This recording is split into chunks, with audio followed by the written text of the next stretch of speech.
인사청문 슈퍼위크 마지막 날입니다. 강선우, 이진숙 등 각종 논란이 제기된 장관 후보자들을 중심으로 여야 신경전이 계속되고 있습니다. 네, 자세한 소식 국회 취재기자 연결해 알아보겠습니다. 정다혜 기자. 네, 국민의힘은 총체적 인사 참사라며 낙마 공세를 이어가고 있습니다. 특히 보좌관 갑질 논란에 휩싸인 강선우 후보자, 논문 표절 의혹이 제기된 이진숙 후보자 두 사람만큼은 절대 임명돼선 안 된다는 입장인데요. 민주당도 두 후보에 대해선 여론을 주시하는 분위기입니다.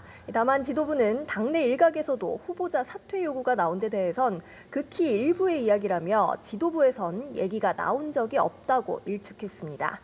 이런 가운데 여야는 오늘 기재부, 산자부, 외교부 장관 후보자의 청문 보고서를 합의로 채택했습니다. 국민의힘은 대미 관세 협상의 시급성을 감안해 소관부처 장관들의 임명 절차에 협조하는 대승적 결단을 내렸다고 강조했습니다. 네, 오늘 열리고 있는 청문회 소식 전해주시죠. 네, 배우자의 코로나19 수혜 주식 보유 논란이 제기된 정은경 복지부 장관 후보자 청문회가 시작부터 시끄러웠는데요. 국민의힘은 정 후보자가 관련 주식 거래 자료를 제대로 제출하지 않았다고 비판했고요. 이에 민주당은 과도한 신상털기라고 반발하며 고성 끝에 회의는 40분 만에 정회됐습니다. 다시 열린 회의에서 정 후보자는 관련 의혹에 대해 큰 시세 차익을 봤다는 건 명백히 사실이 아니라고 일축했습니다.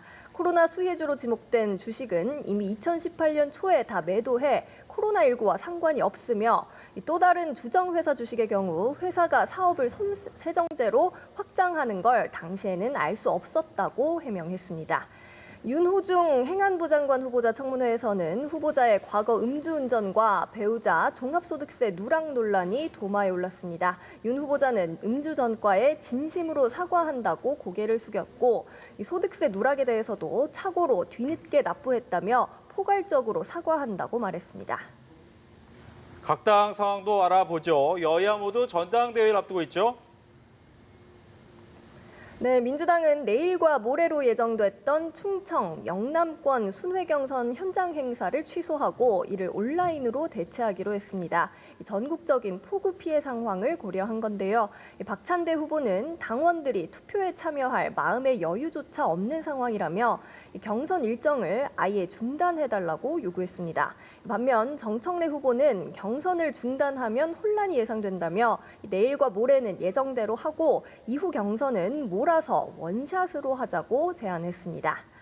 국민의힘도 당대표 선출을 위한 전당대회 일정표를 내놨습니다. 다음 달 22일 충북 청주에서 전당대회를 열기로 당 선관위가 확정했는데요. 기존 룰대로 당원 투표 80%, 국민 여론조사 20%를 각각 반영합니다. 다만 국민의힘은 특검의 추가 압수수색으로 뒤숭숭한 분위기입니다. 권성동, 이철규 의원 사무실에 대한 압수수색이 진행되자 당내 의원들이 권 의원 사무실에 모여 정치 탄압이라며 거세게 반발했는데요. 국민의힘 법사위원들은 국회의장실을 항의 방문해 국회 경내에 대한 압수수색에 신중을 기해달라고 촉구하기도 했습니다. 반면 민주당은 내란 특검을 향해 내란으로 국민이 겪은 고통, 그 이상을 윤석열이 느끼게 해줘야 한다고 강조했습니다. 지금까지 국회에서 전해드렸습니다.